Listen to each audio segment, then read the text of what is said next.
BRS party బీజేపీలోకి నిజంగానే విలీనం కావాలనుకుంటుందా? అయితే సీఎం రమేష్ గారు, బండి సంజయ్ గారు చేసిన కామెంట్స్ పై అసలు నిజాలేంటి అనే విషయాలు అయితే తెలుసుకుందాం. దీని గురించి అయితే మాట్లాడేందుకు ప్రస్తుతం మనతో పాటు సీనియర్ జర్నలిస్ట్ దుర్గా వడ్లమణి గారు ఉన్నారు. నమస్తే అండి. నమస్తే అండి.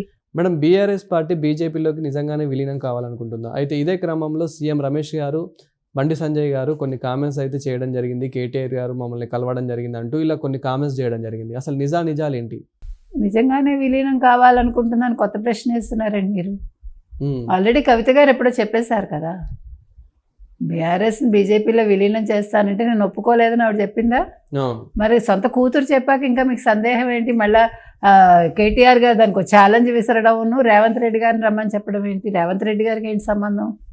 తుంటిమి కొడితే పళ్ళు రాలేంటారు తెలుసు కదా. ఇప్పుడు అలా ఉంది ఈయన వ్యవహారం. కాబట్టి ఇవాళ ఏదైతే ఈయనెవరు మన సీఎం రమేష్ గారు ఒక విషయాన్ని చెప్పటం జరిగిందో అందులో నిజాలు ఉన్నాయి కాబట్టి వారు మాట్లాడటం జరిగింది. ముఖ్యంగా ఆయన ఏం చెప్తున్నారు? మీరు మా ఇంటికి వచ్చారు అని కేటీఆర్కి చెప్పారు. మా ఇంటికి వచ్చారు, సీసీటీవీ ఫుటేజ్ ఉంది నా దగ్గర, నేను అంతా తీసి పెట్టాను, మీకు ఎవిడెన్స్లు కావాలంటే చూపిస్తాము, మీరు రండి అన్నారు. మరి దీనికి సమాధానం ఇవ్వకుండా ఆయనేమో ఆ తర్వాత దీని మీద ఆయన ఖండించడం జరిగింది. బీఆర్ఎస్కి అంత కర్మ పట్టలేదు, బీఆర్ఎస్ ఎవరితో చేరదు, ఏ పార్టీలో విలీనం కాదు. సరే, ఇప్పుడు అసలు బీఆర్ఎస్ ఎవరైనా రెడీగా ఉన్నారా పొత్తు పెట్టుకోవడానికి? చెప్పమానండి కేటీఆర్. Is there anybody? ఒకప్పుడు టీఆర్ఎస్గా ఉండి ఒక వెలుగు వెలిగిన టీఆర్ఎస్కి ఈరోజు బీఆర్ఎస్కి అసలు పొంతనుందా?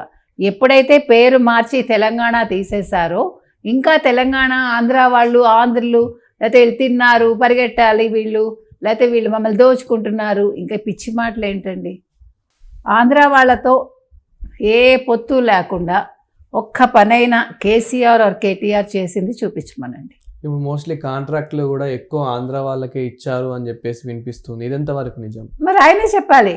ఇప్పుడు మేఘా కృష్ణారెడ్డికి ఆయన ఇచ్చాడా లేదా? అది కేసీఆర్ చెప్పాలి కదా. మరి ఆంధ్ర వాళ్ళకి ఎందుకు ఇచ్చాడు? ఆయన ఆంధ్ర వాళ్ళని తిడుతూ రామోజీరావు గారిని ఏమన్నారండి ఆయన ఉద్యమం సమయంలో? టీఆర్ఎస్ పదవిలోకి వస్తే నేను ముఖ్యమంత్రిని అయితే రామోజీ ఫిలిం సిటీ 1000 నాగాళ్ళు పెట్టి దున్నిస్తాను అన్నాడు. అన్న పెద్ద మనిషి ఏం చేశాడు? వెళ్ళి మంచిగా విందు తిని చాలా అద్భుతంగా ఉంది రామోజీ ఫిలిం సిటీ, నా భూతో నా భవిష్యత్తు అని చెప్పి వచ్చాడు. ఓకే, మంచి విషయమే, ఎందుకంటే ఒక వస్తువుని పాడు చేయకపోవటం మంచిది. మనకి రామోజీ ఫిలిం సిటీ మీద ఆధారపడి కొన్ని వేల మంది ఉద్యోగాలు చేసుకుంటున్నారు. అందులో తెలంగాణ వాళ్ళు ఉన్నారు, ఆంధ్ర వాళ్ళు ఉన్నారు, అందరూ ఉన్నారు. కాబట్టి నోటి దగ్గర కూడా తీయకూడదు, అంతవరకు మనం యాక్సెప్ట్ చేస్తాం. కానీ తొందరపడి ప్రగల్భాలు పలకడం, తొందరపడి ఒక ప్రమాణం చేసేసి ఇంకే ఉంది మేము వస్తే మీ సంగతి తేలుస్తామని, ఎవడి సంగతి ఎవడు తేల్చాడు, ఎవడి సంగతి ఎవడు తేల్చలా. ఇవాళ మీ సంగతి ప్రజలు తేల్చారు. మీరు ఒక 5 ఏళ్ళు మంచిగా పరిపాలన చేసి రెండోసారి మీకు అవకాశం ఇచ్చాక మీరు జగన్మోహన్ రెడ్డి అడుగుజాడల్లో నడిచి, ఎక్కడైనా శిష్యుడు గురువుగారు అడుగుజాడల్లో నడుస్తారు, కానీ ఇక్కడ గురువు శిష్యుడు అడుగుజాడల్లో నడిచి అవినీతిమయం చేసుకుని తన పరిపాలనని మొత్తం ఫ్యామిలీ దోచుకుని ఆఖరికి ఏమైందండి? ప్రజలు చేత్కరించారు. ఇంకొక ముఖ్యమైన విషయం ఏంటంటే, మనం ప్రతిసారి చెప్తున్నాము, ఏదైతే తెలంగాణ సెంటిమెంట్ వాడారో ఆయన కేసీఆర్ గారు, ఆ తెలంగాణ సెంటిమెంటు మొన్న ఎలక్షన్స్లో ఎక్కడా పనిచేయలేదు. అందుకు నిదర్శనం ఊళ్ళల్లో ఎక్కడా కూడా బీఆర్ఎస్ నెగ్గలేదు. మరి అంత తెలంగాణ సెంటిమెంట్ బలంగా ఉండుంటే, కేసీఆర్ తెలంగాణ బాపు అని అనుకుని ఉంటే మరి ఎందుకు ప్రజలు ఓటేయలేదు? ఓటేసింది ఎవరు? ఆంధ్ర వాళ్ళే వేశారు. మీకు గుర్తుంటే ఆంధ్ర వాళ్ళు ఎందుకు వేశారు? వాళ్ళకేం అవసరంలా, మీకు అవసరం వాళ్ళతోటి, వాళ్ళ చేత ఓట్లు వేయించుకుని మీరు వాళ్ళని దోచుకుని. ఎవరు దోచుకున్నారు? టీఆర్ఎస్ వాళ్ళు దోచుకున్నారు. ఎప్పుడు ఉద్యమం సమయంలో కవిత గురించి చాలా వచ్చాయి మనకు తెలుసు. ఒక సినిమా రిలీజ్ కావాలంటే ఆవిడకి డబ్బు ఇస్తేనే రిలీజ్ అవుతుంది. ఆవిడ ఎన్ని వేల ఎకరాలో కొంది, ఆవిడే కాదు అందరూ కూడా. సో నేను అనేది ఏంటంటే, మీరు తిన్నారో లేదో మీ మనసుకు తెలుసు, ఆంధ్ర వాళ్ళని మీరు దోచుకున్నారో లేదో మీకు తెలుసు. మీరు వాళ్ళని దోచుకుని తిని ఈరోజు మళ్ళీ ఆంధ్ర వాళ్ళని అంటున్నారు. ఇక మనం కేసీఆర్ విషయం పక్కన పెడితే కేటీఆర్ విషయానికి వస్తే, ఇవాళ కేటీఆర్ ఏదైతే మాట్లాడుతున్నారో మేము అనలేదు, మాకు అవసరం లేదు, మేము ఏ పార్టీతో పొత్తు పెట్టుకోమంటే, నేను అనేది ఒకటే, ఇవాళ అసలు మీ పార్టీతో పొత్తు పెట్టుకోవటానికి ఎవరైనా ఒక్కళ్ళు ముందుకు వస్తారా? ఇప్పుడు కేటీఆర్ గారు అలా కామెంట్ చేస్తూ ఇదంతా అంత పచ్చి అబద్ధం, కావాలనే రేవంత్ రెడ్డి గారు మాట్లాడిపిస్తున్నారు, రేవంత్ రెడ్డి గారు చెప్తేనే సీఎం రమేష్ గారు ఇవన్నీ వ్యాఖ్యలు చేస్తున్నారని చెప్పేసి రేవంత్ రెడ్డి గారిని ఎందుకు లాగాల్సి వస్తుంది? ఎందుకంటే ఈరోజు వాళ్ళకి ఉనికి కోసం వాళ్ళు కొట్టుమిట్టాడుతున్నారు. ఇవాళ ఒక కేటీఆర్కి ఫేస్ వాల్యూ లేకుండా పోయింది, ఒక కేసీఆర్కి ఫేస్ వాల్యూ లేకుండా పోయింది. సరే కవిత చెప్పక్కర్లేదు, అందుకని ఇవాళ వాళ్ళు అలాగే మాట్లాడతారు. ఇంకొకటి, అసలు రేవంత్ రెడ్డి గురించి ఎందుకు మాట్లాడుతున్నారు? ఇప్పుడు బీసీలకు ఆయన తీసుకొచ్చారు కదా, బిల్లు పాస్ అయింది కదా, సో అదొకటి వాళ్ళ గుబులుగా ఉంది. ఇప్పుడు రేపొద్దున ఎన్నికల్లో ఏమవుతుంది, మేమేదో వస్తామని ఇక్కడ వీళ్ళు విర్రవీగుతున్నారు, అక్కడ జగన్మోహన్ రెడ్డి ఇంకా ఏడాది కాకుండానే ఇంకే ఉంది, మీరు కళ్ళు మూసుకోండి నేను వచ్చేస్తానంటాడు. అంటే వీళ్ళు కలల గండంలో వీళ్ళు సిద్ధహస్తులుగా ఉన్నారు ఈరోజు, అందుకని మాట్లాడతాడు ఆయన. కాకపోతే ఏంటంటే ఇవాళ వీళ్ళు వెళ్తామన్నా బీజేపీ తలుపులు తెరుస్తుందా అనేది ఒక సందేహం. లేదు మాకు ఇంత కెపాసిటీ ఉందని వీళ్ళు ఏమన్నా చెప్తే రేపొద్దున ఇక్కడ అడుగు పెట్టాలి, తెలంగాణలో బీజేపీ వేళ్ళు ఉనుకోవాలని ఒక ఉబులాట పడుతున్న కేంద్రంలో ఉండే బీజేపీ పెద్దలు ఎవరైతే ఉన్నారో వాళ్ళు ఏమన్నా ముందుకు వెళ్తారా? ఆ ముందుకు వెళ్ళడంలో భాగంగానే కవిత జైలు నుంచి రిలీజ్ అయిందా అంతకుముందు? ఇవన్నీ ఒప్పందాలు ఆల్రెడీ అయిపోయాయా? కాకపోతే ఎలక్షన్స్ ముందు అంటే మేబీ ఒక 6 నెలల ముందు సడన్గా వీళ్ళు విలీనం చేస్తారా? అప్పుడు ఏం చెప్తారు? ఇంకొక పక్క మీరు అన్నట్టు అసలు రేవంత్ రెడ్డి ప్రస్తావన ఎందుకు? ఇప్పుడు రేవంత్ రెడ్డిని చూసి మీరు ఎందుకు ఉలికిపడుతున్నారు? అసలు ఈ విషయంలో రేవంత్ రెడ్డికి సంబంధం ఏంటి?